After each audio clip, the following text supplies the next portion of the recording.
पूरे समावेश में। तो ये सब जो हैं, और इसके अलावा मैं आपको तकनीकी रूप से नहीं कहना चाहता, कई और प्रश्न हैं। पैरा 56 है जिसमें कि कहा गया है कि 499 यानी मानहानि एक बहुत ही जघन्य अपराध है देश के विरुद्ध। समाज के कई बड़े बड़े अंग हैं जिनके सार्वजनिक कैरेक्टर को वो आघात पहुंचाता है। मैं नहीं समझता कि अगर ये था तो जो विधायिका थी उसने ऐसे ऑफेंस के लिए मैक्सिमम दंड 2 वर्ष रखा, जिसको इस पैरा 56 में जैसे कोई डेथ पेनल्टी का ऑफेंस बना दिया है माननीय जज ने। विधायिका तो निर्णित करती है कितना जघन्य अपराध है, इतने जघन्य अपराध के लिए 2 वर्ष का रखती है मैक्सिमम सेंटेंस विधायिका। ये सब चीज़ें और अन्य चीज़ें हम रखेंगे समझ। दोस्तों, आज एक निर्णय आया है, मैं समझता हूँ निराशाजनक ज़रूर है लेकिन अप्रत्याशित नहीं है, अनएक्सपेक्टेड नहीं है। ये मैं कहना चाहता हूँ कि आप लोगों ने कहा कि आप मेरे लिए इंतज़ार कर रहे हैं, हम इस निर्णय का इंतज़ार कर रहे हैं 66 दिन से, 66 डेज़। और 66 दिन बाद आज 10:30 बजे जब निर्णय आने की सूचना आई तो उसके बाद भी निर्णय नहीं आया और कहा गया कि 2:30 बजे के बाद आएगा। और 2:30 बजे के बाद ये अभी इस कमरे में आने से 10 मिनट पहले मिला है हमको। तो इसलिए हम भी आपकी प्रकार इंतज़ार कर रहे थे और इसलिए मैं निर्णय को अंत में। मोदी सरनेम मामले में राहुल गांधी पहुंचे सुप्रीम कोर्ट। हाई कोर्ट ने किया था सजा पर रोक से इनकार। अब प्रिंस मोदी को लग सकता है 440 वोल्ट का झटका। राहुल गांधी ने तैयार किया ऐसी याचिका जो खारिज करना सुप्रीम कोर्ट भी नहीं कर सकता है। दरअसल आपको बता दें, राहुल गांधी और कांग्रेस पार्टी ने अब वकीलों की सुप्रीम कोर्ट में फौज खड़ी कर दी है। सुप्रीम कोर्ट में वकीलों की फौज अब राहुल गांधी के समर्थन में जो है वो याचिका दाखिल करेगी। संभवतः सुप्रीम कोर्ट से राहुल गांधी को बड़ी ही राहत मिलने वाली है और ये पूरे के पूरे केस ही खत्म हो सकते हैं। प्रिंस मोदी पर जुर्माना भी ठोका जा सकता है। कांग्रेस नेता राहुल गांधी, आपको बता दें, इस पूरे मामले में उनके वकील अभिषेक मनु सिंघवी सुप्रीम कोर्ट के फायरब्रांड वकील हैं। वो जो है वो पहुंच चुके हैं लाव लश्कर के साथ सुप्रीम कोर्ट। और सुप्रीम कोर्ट में जो है वो उन्होंने बहुत बड़ी बातें कही हैं। उन्होंने कहा है कि आज जो फैसला, खास करके जो फैसला उस दिन सुनाया गया था हाई कोर्ट के द्वारा, माननीय हाई कोर्ट ने पूरी तरीके से संविधान और नियम कानून को ताक पर, उन्होंने स्वयं कहा, नियम और कानून को ताक पर माननीय कोर्ट ने रखकर ये सारे फैसले सुनाए हैं। हम आपको उसके बारे में आपको दिखाएंगे, सुनाएंगे क्या कुछ कहना है अभिषेक मनु सिंघवी का। लेकिन उससे पहले हम आपको बता देते हैं, राहुल गांधी जो है वो, हाई कोर्ट ने राहुल गांधी की दोषसिद्धि पर रोक लगाने से मना कर दिया था, जिसके बाद राहुल गांधी फिलहाल सांसद बने रहने या चुनाव लड़ने की अयोग्यता के खिलाफ सुप्रीम कोर्ट पहुंचे हैं। बड़ी बात यह है कि हाई कोर्ट के जज के बारे में हमने आपको खुलासा किया था कि कैसे मोदी के वकील थे जब मोदी सरकार में थे, नरेंद्र मोदी मुख्यमंत्री थे, तब वो गुजरात हाई कोर्ट के वकील थे। ऐसे में आप समझ सकते हैं कि उनसे आप किस तरीके से आप वो कर सकते हैं। लेकिन DY चंचूड़ साहब के सामने बीजेपी एंड मोदी का एक भी दाल गलने वाली नहीं है। ऐसे में संभवतः सुप्रीम कोर्ट से जो है तगड़ा झटका लगने वाला है Rahul Gandhi and company, Modi and company को।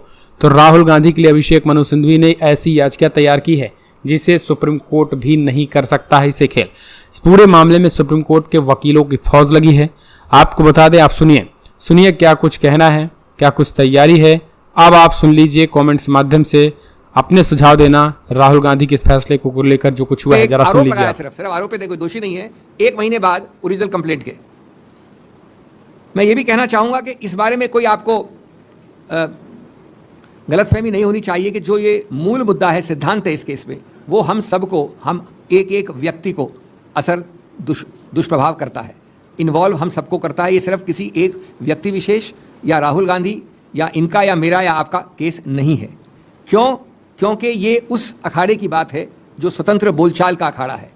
ये उस अखाड़े की बात है जो स्वतंत्र अभिव्यक्ति का अखाड़ा है। और सबसे बात, जैसा मैंने कहा, मूल बात है कि वहाँ पर किस प्रकार से नियंत्रण हो, ये कंट्रोल फ्रीक सरकार का उद्देश्य है। उस अखाड़े पे किस प्रकार से रोकथाम हो, गला घोटा जाए और उस पर बार बार प्रहार किया जाए, ये मूल मुद्दा है। मानहानि के कानून को पूरी तरह से दुरुपयोग किया गया है उस उद्देश्य को हासिल करने के लिए। समक्ष कि कितना भी आप प्रहार करें, इंटिमिडेशन, हैरेसमेंट करें, कितना भी आप जेल से डराएं, मैं नहीं समझता कि श्री राहुल गांधी इस प्रकार की चीज़ों से किसी रूप से कभी भी, उनका ट्रैक रिकॉर्ड दिखाता है, कभी डरे हैं।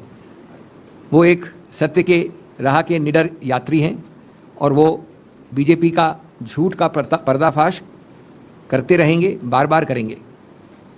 मैं ये भी समझता हूँ कि ये इस प्रकार का झूठ का जो पर्दाफाश किया जाता है उससे ये सरकार बौखलाई रहती है, घबराहट में रहती है, चाहे वो डिमोनेटाइजेशन का मुद्दा हो, चाहे वो चीन का मुद्दा हो, आज की जो आर्थिक दुर्दशा है उसका मुद्दा हो, और इसीलिए उसको भुलाने, छुपाने, डाइग्रेस करने के प्रयत्न आप बार बार देखते हैं। हमें विश्वास है अंत में कि न्यायपालिका सत्य का ही साथ देगी। अहंकारी सत्ता को अंत में एक कड़ा जवाब मिलेगा हमारे अंतिम निर्णय से, जिसकी तरफ हम अग्रसर होंगे अब उच्चतम न्यायालय में। दोस्तों, मैं एक चीज़ और कहना चाहता हूँ। जो जजमेंट अभी 10 मिनट पहले हमें मिला, जो 67 दिन बाद मिला, उसमें 2-3 स्पेसिफिक मुद्दे हैं जो आप भी पढ़ेंगे बाद में, लेकिन मैं आपका ध्यान आकर्षित करना चाहता हूँ कि पैरा 43 और 1-2 और पैराज में इस प्रकार से लिखा गया है जैसे ये जो राहुल गांधी ने 1-1.5 वाक्य कहा, ये भारत का सबसे जघन्य अपराध है। और उसके बाद वाले पैरा 45 में ये भी कहा गया है कि ये वाक्य अपने आप में मॉरल टर्पिट्यूड भी है। मैं विनम्रता से कहना चाहूँगा, कानून थोड़ा बहुत हम भी जानते हैं। कानून में मॉरल टर्पिट्यूड परिभाषित वाक्य है, फ्रेज है, शब्द है। कभी भी इस प्रकार का वाक्य जो कभी मानहानि मान भी लिया जाए, वो एक ऑफेंस हो सकता है जब तक कि उच्चतम न्यायालय निर्णित न करे, लेकिन मॉरल टर्पिट्यूड दूर दूर से नहीं हो सकता। इसमें क्या मॉरल टर्पिट्यूड है मैं जानना चाहूँगा। वो कुछ नहीं बताया आपको। पैरा 45 में कहा है कि हम इसको मॉरल टर्पिट्यूड भी मान सकते हैं और मानते हैं। अगर ये चीज़ें हो सकती है मॉरल टर्पिट्यूड, तो मैं नहीं समझता। और उसके पहले वाले पैरा 43 पे 43 में ऐसा एक पिक्चर दिखाई गई है जैसे कि बहुत ही जघन्य अपराध किया है। ये क्लियरली, ये बड़े स्पष्ट रूप से बहुत मुख्य प्रमुख गलतियां हैं जो हम समझते हैं उच्चतम न्यायालय ठीक करेगा। तीसरा पहलू है कि बार बार ये कहा गया है कि ये एक वाक्य उस पूरे समुदाय के हर अंग को की मानहानि करता है। जो हमने तथ्य दिए कि कितने कितने विभिन्न अंग हैं, ये समुदाय अपने आप में परिभाषित नहीं है। अगर समुदाय को लेकर उसके कितने कितने अलग अंग हैं, उसके हर व्यक्ति को कैसे मानहानि हो सकती है। और सबसे बड़ी बात कि अगर ऐसा है तो कभी नहीं हो सकता कि उस पूरे अपरिभाषित समुदाय का कोई व्यक्ति उठकर लोकस होता है, हैसियत रखता है कि वो कोर्ट जा सके।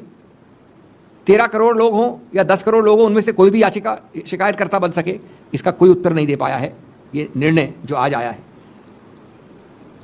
जैसा मैंने कहा, पैरा 63 में सावरकर का जिक्र है, एक ऐसी कंप्लेंट जो 1 महीने बाद इस आज वाली कंप्लेंट के फाइल हुआ और जिसकी बहस हुई नहीं। अंत में आखिरी दिन 2 मई को एक न्यूज़पेपर कटिंग दी गई।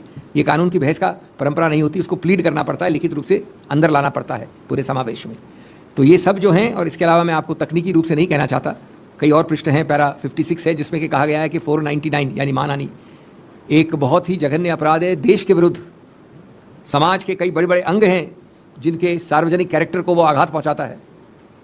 मैं नहीं समझता कि अगर ये था तो जो विधायिका थी उसने ऐसे ऑफेंस के लिए मैक्सिमम दंड 2 वर्ष रखा, जिसको इस पैरा 56 में जैसे कोई डेथ पेनल्टी का ऑफेंस बना दिया है माननीय जज ने। विधायिका तो निर्णित करती है कितना जघन्य अपराध है। इतने जघन्य अपराध के लिए 2 वर्ष का रखती है मैक्सिमम सेंटेंस विधायिका। ये सब चीज़ें और अन्य चीज़ें हम